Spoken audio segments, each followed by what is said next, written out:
Hello children, good morning. How are you? Fine? I know. Very good. Okay. देखो बेटा, आज हम व्याकरण में 5वां पार्ट पढ़ेंगे, ठीक है, जिसका नाम है लिंग, जिसे आप इंग्लिश में जेंडर भी बोलते हो।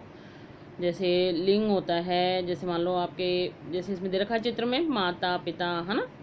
तो जैसे पिता है और ये माता है, ये शेर है, शेरनी है, ठाकुर है, ठकुराइन है, और बकरा है, बकरी है। ये सब क्या है?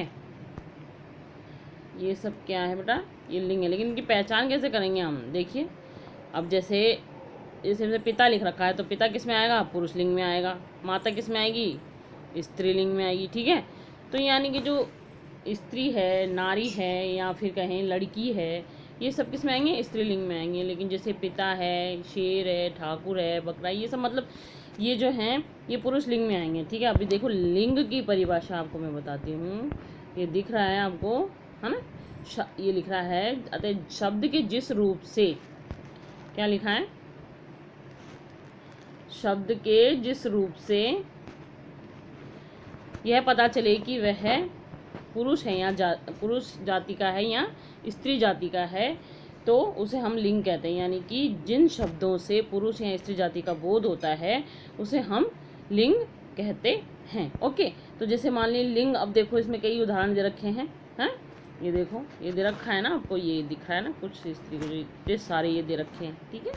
तो ये जो दे रखा है आपको, इसके अंदर देखिए आप, पुरुष जाति, क्या बेटा? पुरुष जाति, है ना। तो पुरुष जाति का ये देखो, ये दे रखा है ना, ये पुरुष जाति, है ना। तो पुरुष जाति में कौन कौन आएगा? देखो, ऊंट, मोर, शेर, जाट, है ना। इसी प्रकार देखिए आप स्त्रीलिंग, स्त्रीलिंग के अंतर्गत कौन आएगा? ये देखो स्त्रीलिंग है ना, ये देखिए आप स्त्रीलिंग, ये लिखा हुआ है, ये स्त्रीलिंग है ना। तो इसके अंतर्गत कौन आएगा? देखो, ऊंटनी, मोरनी, शेरनी, जाटनी। अभी जैसे मान लो अगर आप लड़का हो, ठीक है, आप बॉय हो यानी लड़के हो, ठीक है, तो आप किस में आएंगे? पुरुष लिंग में आएंगे। किस में आएंगे? पुरुष लिंग में आएंगे, यानी कि पुल्लिंग में आएंगे, ठीक है ना। इसी प्रकार अगर कोई लड़की है, या कहें कि जैसे मान लो कोई स्त्री है, नारी है, मम्मी है, दादी है, ये सब किस में आएंगी? स्त्रीलिंग के अंतर्गत आएंगी। ओके, अभी देखिए आप इसके अंदर, अब देखो आगे भी दे रखा है, इसमें उदाहरण दे रखा है। ये पुरुष जाति की देखो, लेखक, हाँ, लेखक,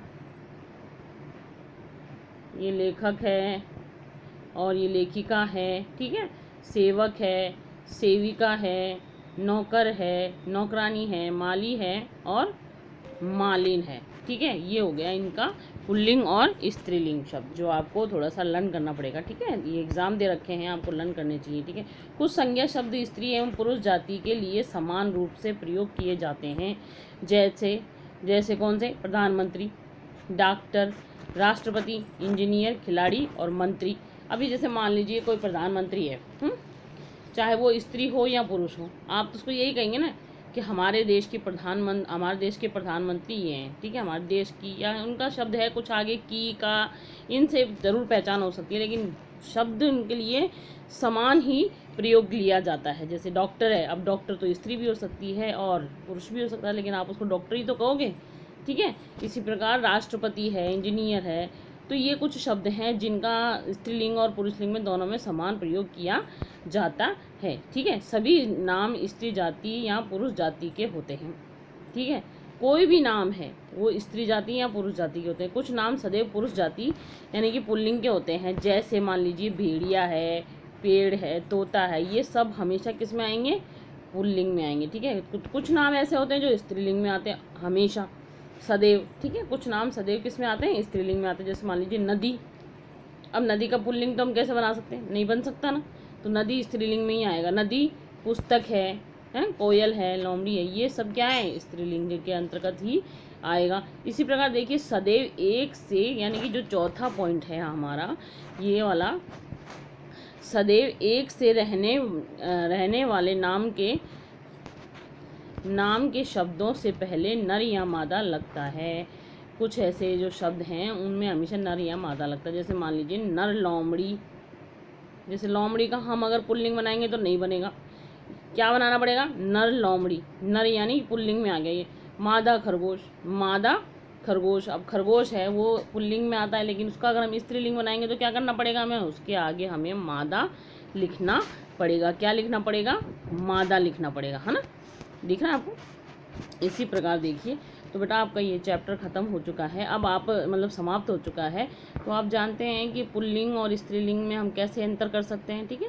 तो जैसे पुल्लिंग में पुरुष, लड़का, तो ये सब जैसे मान लीजिए जो भी है सब पुल्लिंग में आएगा, और स्त्री, नारी, लड़कियां, ये सब स्त्रीलिंग के अंतर्गत आती हैं। और जानवरों में जैसे मान लो बकरी है, लोमड़ी है, और क्या कहते हैं शेरनी है, ये सब किस में आएंगी, स्त्रीलिंग के अंतर्गत आएंगी, ठीक है।